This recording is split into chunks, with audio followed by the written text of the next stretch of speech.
श्यामनगर में बलराज नाम का एक व्यक्ति रहता था। वो बड़ा मेहनती था। उसका एक बेटा था जिसका नाम गोपाल था। गोपाल भी अपने पिता की तरह खूब मेहनती था। जब गोपाल छोटा था तभी उसकी माँ का देहांत हो गया था। गोपाल के पिता ने फैसला किया कि वो दूसरी शादी नहीं करेगा और खुद ही गोपाल को पालेगा। दोनों बाप बेटे राजा जयचंद के यहाँ नौकरी करते थे। राजा उन्हें रोजाना उनकी मेहनत के बदले उन्हें केवल 2 किलो अनाज देता था। इतने अनाज में बड़ी मुश्किल से दोनों बाप बेटों का गुजारा होता था, इसलिए वो दोनों हमेशा भूखे ही रहते थे। एक दिन गोपाल अपने पिता से कहता है, पिताजी, हमें राजा की नौकरी छोड़ देनी चाहिए। हमें कुछ और काम करना चाहिए या फिर किसी दूसरे शहर में जाकर नौकरी करनी चाहिए। राजा हमें इतना कम अनाज देता है, हमारा पेट भी सही से नहीं भरता है और हम हमेशा भूखे ही रहते हैं। भूखे रहने की वजह से हम बहुत कमजोर हो गए हैं। अगर हम खाएंगे नहीं तो हम काम कैसे करेंगे? बेटा, कह तो तू बिल्कुल सही रहा है। भूखा रहने की वजह से मुझे भी बहुत कमजोरी आ गई है। हमेशा चक्कर से आते रहते हैं। कभी कभी तो मेरी आंखों से दिखना भी बंद हो जाता है। लेकिन बेटा, हम राजा की नौकरी नहीं छोड़ सकते। अगर हम राजा की नौकरी छोड़कर किसी दूसरे शहर में जाकर नौकरी करेंगे तो राजा हमें तलाश करवाकर सूली पर लटका देगा। इसलिए हमारी भलाई इसी में है कि हम चुपचाप राजा की नौकरी करते रहें। अब तू जाकर जंगल से थोड़ी लकड़ी ले आ, मैं खाना पका दूंगा। गोपाल अपने पिता के कहने पर जंगल से लकड़ी लेने चला जाता है। तभी बलराज के घर एक बुढ़िया आती है। वो बलराज से कहती है, बलराज, तूने जिंदगी भर मुसीबत काटी है, अब और अपनी जिंदगी मुसीबत में मत काट। कभी तू चैन से बैठकर 2 रोटी नहीं खा पाया। तेरा बेटा कब का जवान हो गया है, तू उसकी शादी क्यों नहीं कर लेता? घर में बहू आ जाएगी तो कम से कम तुम लोगों को खाना तो बनाना नहीं पड़ेगा। तुम थके हारे मजदूरी करके आते हो और फिर भोजन बनाते हो। अगर बहू आ जाएगी तो तुम्हें बहुत से कामों से राहत मिल जाएगी। चाची, गोपाल की शादी हुए 1 साल बीत चुका है। क्या कहा तूने? गोपाल की शादी को 1 साल हो चुका है, लेकिन तूने कभी किसी को बताया नहीं। आखिर क्या वजह है इसकी? जरा मुझे भी तो पता चले। चाची, वजह तो कुछ नहीं। गोपाल की बहू अपनी माँ के घर है। माँ के घर क्यों है? तूने उसे वहाँ क्यों छोड़ रखा है? बेटे की शादी क्या बहू को मायके में छोड़ने के लिए की जाती है? तू अपने बेटे से कहता क्यों नहीं कि वो अपनी पत्नी को मायके से लेकर आए? तू आज ही गोपाल को भेज दे बहू को लेकर आने के लिए। कैसे भेज दूं चाची? हमारे घर में तो एक चारपाई तक नहीं है जिस पर वो बेचारी आकर बैठ सके, और ना ही हमारे पास इतने पैसे हैं कि हम चारपाई खरीद कर ला सकें। और फिर गोपाल के पास ऐसे कपड़े भी तो नहीं हैं जिन्हें पहनकर वो अपने ससुराल जा सके। उसके पास केवल 2 जोड़ी कपड़े हैं, उनमें भी 10 पैबंद लगे हुए हैं। पैबंद लगे हुए कपड़े पहनकर जाता हुआ गोपाल भला कैसे अच्छा लगेगा? अरे वाह रे बलराज, मैं तो तुझे बड़ा अक्लमंद समझती थी, लेकिन तू तो मूर्खों से भी बड़ा मूर्ख है। बस इतनी सी बात के ऊपर तूने गोपाल की बहू को उसकी माँ के घर छोड़ रखा है। मैं तो सोच रही थी कोई बड़ा बखेरा है। ये भी भला कोई बात हुई? चारपाई और कपड़ों की वजह से तू बहू नहीं लेकर आ रहा। चल, मैं दूंगी तुझे चारपाई, बहू को बैठने के लिए, और गोपाल के लिए नए कपड़े भी लाऊंगी। इतना कहकर बुढ़िया अपने घर चली जाती है। उसके बाद बलराज सोचने लगता है, चाची सही कहती हैं, मुझे गोपाल की बहू को बुला लेना चाहिए। अगर बहू आ जाएगी तो घर के कामों से हमें राहत मिल जाएगी। मैं कल ही भेज दूंगा गोपाल को बहू को लेने के लिए। फिर बलराज बुढ़िया के घर आता है और बुढ़िया से गोपाल के लिए कपड़े और चारपाई ले आता है। गोपाल चारपाई देकर अपने पिता से कहता है, पिताजी, आप ये चारपाई कहाँ से लाए हो? बेटा, मुझे ये चारपाई विमला चाची ने दी है और उन्होंने तुझे नए कपड़े भी दिए हैं। लेकिन पिताजी, विमला चाची ने तुम्हें ये चारपाई और नए कपड़े क्यों दिए हैं? बेटा, विमला चाची ने चारपाई तेरी बहू के लिए दी है और ये नए कपड़े तेरे लिए। मैं कहता हूँ कल तू इन कपड़ों को पहनकर अपने ससुराल चला जा और अपनी बहू को ले आ। लेकिन पिताजी, हम अपना पेट ही बड़ी मुश्किल से भर पाते हैं। ऐसे में हम मालती को क्या खिलाएंगे? वो हमारे घर का हाल देखेगी तो क्या सोचेगी? ये सब जानता हूँ मैं बेटा, लेकिन बहू को जिंदगी भर के लिए मायके में भी तो नहीं छोड़ा जा सकता है। कभी ना कभी तो उसे लाना ही होगा। इसलिए एक काम कर, तू कल ही जाके उसे ले आ। ठीक है पिताजी, जैसी तुम्हारी मर्जी, मैं कल ही मालती को ले आऊंगा। अगले ही दिन गोपाल बुढ़िया के दिए हुए कपड़े पहनकर मालती को लेने अपने ससुराल चला जाता है। ससुराल में गोपाल की खूब मेहमान नवाजी होती है। गोपाल एक हफ्ते तक ससुराल में रुकता है। उसके बाद वो अपनी पत्नी मालती को लेकर अपने घर चल देता है। लेकिन रास्ते में गोपाल सोचने लगता है, अभी तो हमारे घर में बहुत गंदगी हो रही है, मालती देखेगी तो क्या कहेगी। एक काम करता हूँ, मालती को विमला चाची के घर छोड़ाता हूँ, उसके बाद मैं अपने घर की सफाई कर लूँगा। गोपाल अपनी पत्नी को बुढ़िया के घर छोड़कर अपने घर चला जाता है। जब बलराज ने गोपाल को अकेले आता देखा तो वो गोपाल से बोला, बेटा तू अकेला ही आ रहा है, तेरी पत्नी कहाँ है, तू उसे क्यों नहीं लाया? पिताजी मैं मालती को ले आया हूँ, लेकिन मैं उसे विमला चाची के घर छोड़ आया क्योंकि हमारे घर में बहुत गंदगी हो रही है। सारा सामान यहाँ वहाँ बिखरा हुआ है। मालती ये सब देखेगी तो शायद उसे अच्छा न लगे। जब मैं घर की साफ सफाई कर लूंगा तो मालती को अपने घर ले आऊंगा। बेटा साफ सफाई तो बाद में होती रहेगी, पहले तू महाराज के पास चल, वो तुझे 3 दिन से रोज बुला रहे हैं। मैं उनसे रोज कोई न कोई बहाना लगा देता हूँ। तुझे अपनी ससुराल में इतने दिन नहीं रुकना चाहिए था। पता नहीं महाराज तेरे से क्या कहेंगे।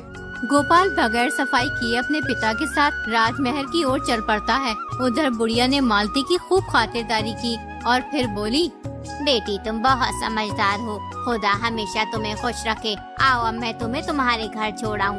बुढ़िया की बात सुनकर मालती को बड़ा आश्चर्य हुआ। वो सोचने लगी, क्या ये घर उसका नहीं है? तो उसने हिचकिचाते हुए बुढ़िया से पूछा, माँ जी ये गोपाल का घर नहीं है, तो फिर गोपाल का घर कौन सा है? बेटी गोपाल राजा के यहाँ काम करने गया है, इसलिए तुझे मेरे घर छोड़ गया था। तू अभी नई नवेली बहू है, घर में अकेले कैसी रहती? अब तो वो आने ही वाला होगा। चल उसके आने से पहले मैं तुझे तेरे घर छोड़ आती हूँ। फिर बुढ़िया मालती को उसके घर छोड़ आई। मालती को गोपाल का घर देखकर बहुत आश्चर्य हुआ। पूरा घर गंदा पड़ा था। देखने में ऐसे मालूम होता था जैसे सालों से घर में झाड़ू नहीं लगी है। सारा सामान इधर उधर बिखरा हुआ पड़ा था।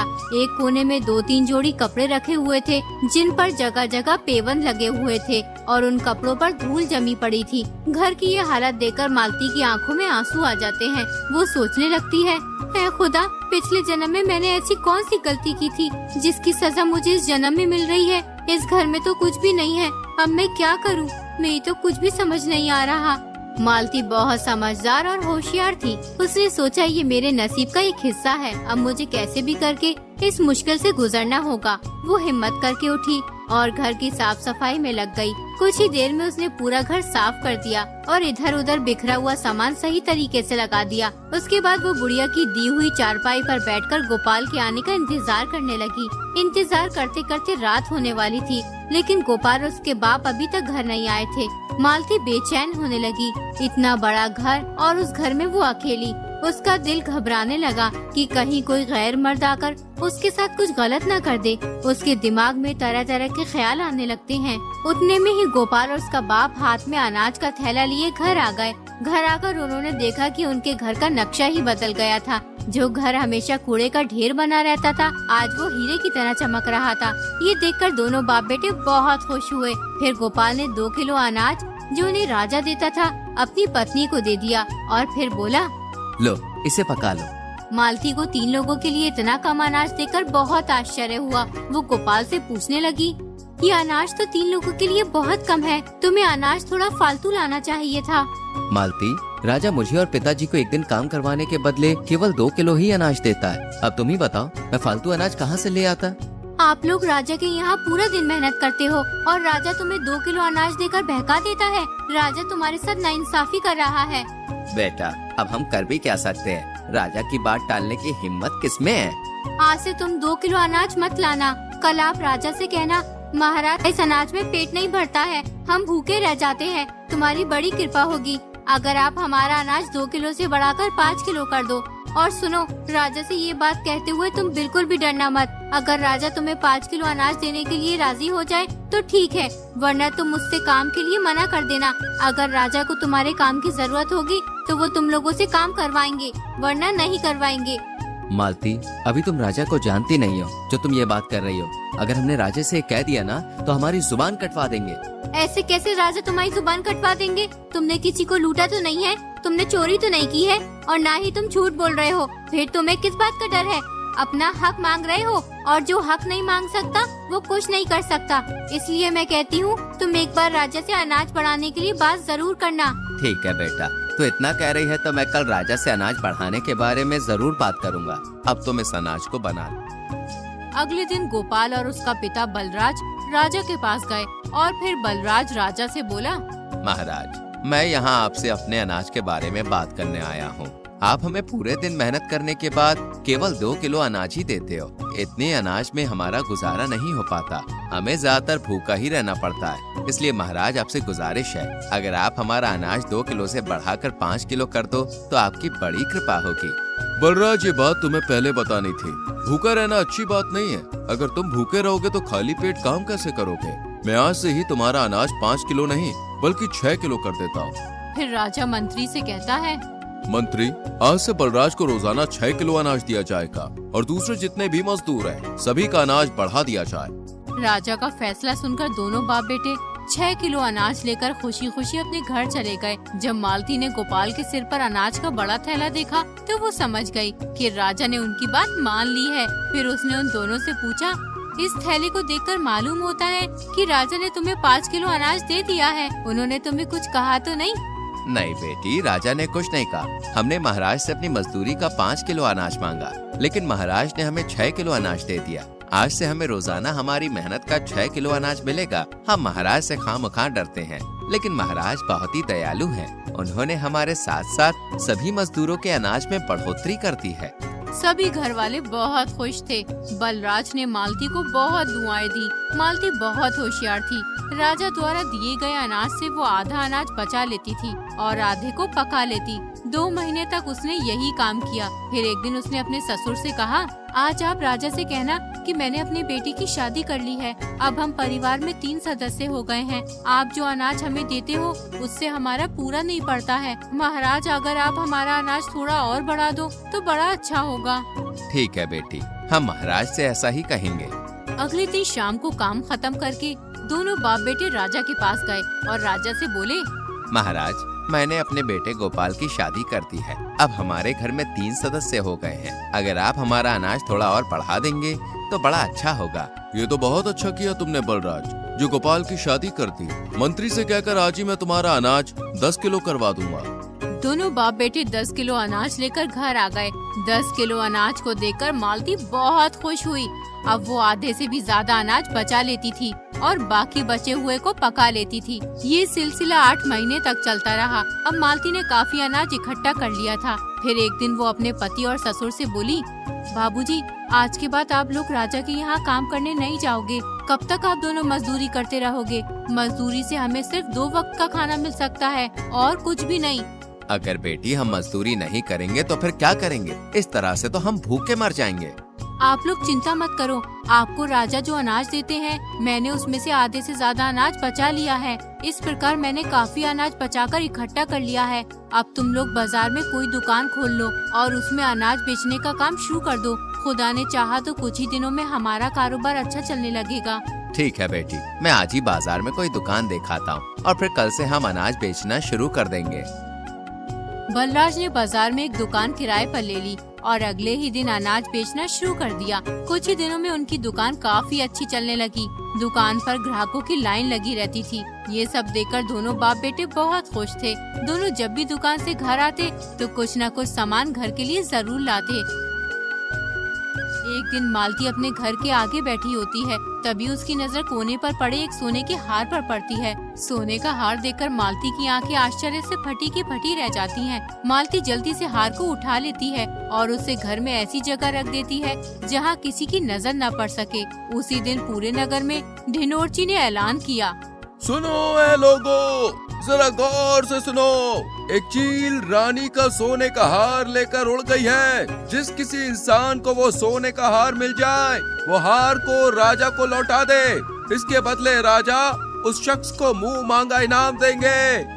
रानी के हार की खबर पूरे नगर में फैल गई। हर किसी की जुबान पर रानी के हार की चर्चा थी। जब ये बात मालती को पता चली तो उसने हार के बारे में किसी से जिक्र नहीं किया। इसलिए राजा को अभी तक रानी का हार नहीं मिला। राजा बहुत परेशान था। वो मंत्री से बोला, मंत्री, हार के बारे में कुछ पता चला या नहीं? नहीं महाराज, अभी तक कुछ पता नहीं चला, लेकिन हार की तलाश जारी है। तो मैं एक काम करो, पूरे नगर में दोबारा ऐलान करवाओ कि अभी तक रानी का हार नहीं मिला है। अगर किसी भी आदमी को हार के बारे में कुछ भी पता हो, वो बगैर डर के दरबार में आकर राजा को बताए, और जो भी हार लाकर देगा उसे मुंह मांगा इनाम दिया जाएगा। मंत्री ढिंडोरची से दोबारा पूरे नगर में ऐलान करवा देता है। अगले दिन मालती अपने ससुर और पति से कहती है, मैंने सुना है रानी का हार चील लेकर उड़ गई है, और जो भी शख्स उस हार को तलाश करके राजा को देगा, राजा उसे मुंह मांगा इनाम देंगे। कहीं राजा झूठ तो नहीं बोल रहे? नहीं बहू, महाराज कभी झूठ नहीं बोलते। वो जो भी वादा करते हैं उसे पूरा भी करते हैं। राजा को ज्योतिषियों ने बताया है कि हार किसी के घर के आगे पड़ा हुआ है।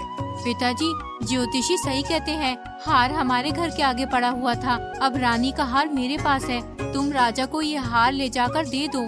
बलराज मालती से हार ले जाकर राजा को दे देता है। रानी का हार देखकर राजा बहुत खुश होता है। उसके बाद राजा बलराज से कहता है, बलराज, हम तुमसे बहुत खुश हैं। शर्त के मुताबिक अब तुम हमसे जो कुछ भी मांगना चाहते हो वो मांग लो, हम तुम्हें देने के लिए तैयार हैं। महाराज, मैं आपसे क्या मांग सकता हूँ? आपके हमारे ऊपर पहले से ही बहुत एहसान है।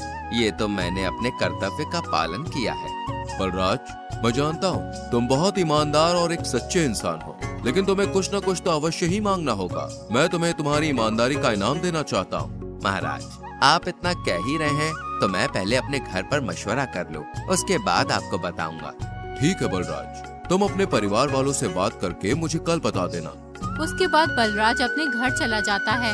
घर आकर वो मालती से बोलता है, बेटी, महाराज मुझे इनाम देना चाहते थे, लेकिन मैंने उनसे कह दिया कि घर वालों से बात करके बताऊंगा।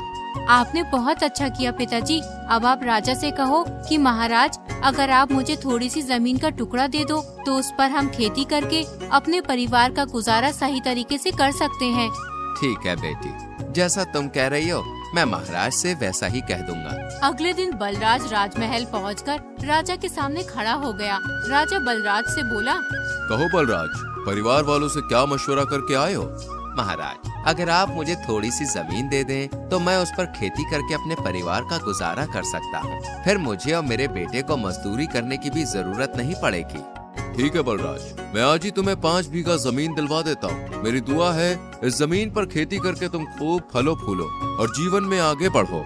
फिर राजा मंत्री से कहकर बलराज को 5 बीघा जमीन दिलवा देते हैं। अब बलराज दिन रात खेत में मेहनत करता है और गोपाल अनाज की दुकान चलाता है। कुछ ही दिनों में वो बहुत मालदार हो जाते हैं। फिर गोपाल एक बहुत ही शानदार घर खरीद लेता है। अब उनके घर में किसी भी चीज की कमी नहीं होती।